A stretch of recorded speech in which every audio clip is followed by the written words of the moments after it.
I was actually on a hike with my wife, and I was telling her we need some other kind of setting, for our second game. Like, an Arctic base or a ship floating at sea or like a space station. And my wife was like, oh, space station sounds cool. I'm like, space station does sound cool. Tacoma is a sci-fi narrative adventure. It's a first-person game that takes place on a space station. You play as a contractor named Amy, who has been sent to the space station called Tacoma to gather some data that has been left in this ship. And you arrive after the crew has been evacuated, and the game is really finding out about what the story of this place is.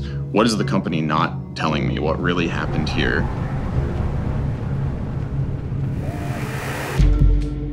It's set in the near future, so we have this awesome augmented reality interface. This technology that's been monitoring what the crew has been doing and kind of taking these recordings of what happened to them in the past. Odin, have you got me? I am prepared. Okay, it's been a year now since our crew has cycled onto the station. It's almost like you're watching a tape in 3D space, and you can hit fast forward and it goes, and you can also rewind it. You can restart it really easily. As the player, we give you complete freedom to engage with these scenes at your own pace and in a non-linear way. We really wanted to kind of get that sort of Sleep No More-ish, the world is going about its business around you feeling, but you have the control to rewind and return to nexuses of conversation, and it's the really new layer that we've tried to lay on top of Gone Home. Sarah, come on up. It's ready. Gather round, everyone. As per Obsolescence Day tradition, tonight's festivities have been planned entirely by our all-knowing, all-seeing computer companion, Odin. Well, something that's really interesting about going from Gone Home to Tacoma is that with Gone Home, it was a very personal story that mostly followed one character. And in Tacoma, what we discovered is we're making an ensemble story. We have 6 different crew people, and they are all roughly equally important. It was a little bit of a unique thing to plan out, script-wise.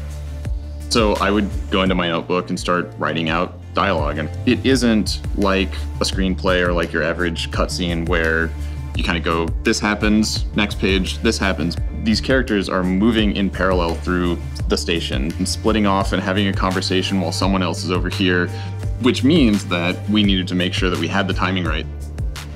Part of our process was getting the crew here together, printing out scripts, and all of us performing the scenes, the whole like, let's put on a play kind of thing. So the name Obsolescence Day, it's more like a joke? You could say it's facetious.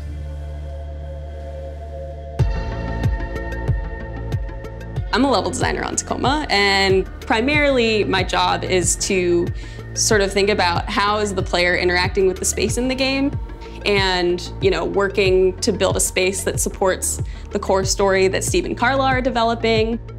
We knew we needed to have human inhabitable spaces, have personalized areas where they could feel at home. In order to do that, we realized we had to have centrifugal or centripetal gravity, and the station had to rotate. So we ended up having the space station where the center of it is zero gravity, and you can go play zero gravity basketball there, and all the wings sort of extend out from there and have gravity. It's a fun little space. Grand plan. And so for your enjoyment tonight. Oh!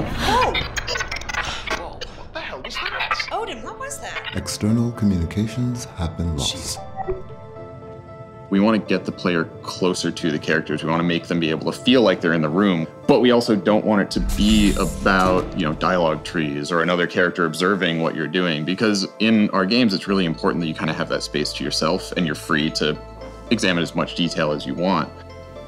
At Fullbright, and for me personally, I care a lot about making those spaces feel real and lived in, like even just how important a single dinner table can be to the space. Like, so much story stuff happens there, and you maybe don't think like where a party hat is placed is important, but it is, because someone was using that, and that's our characters.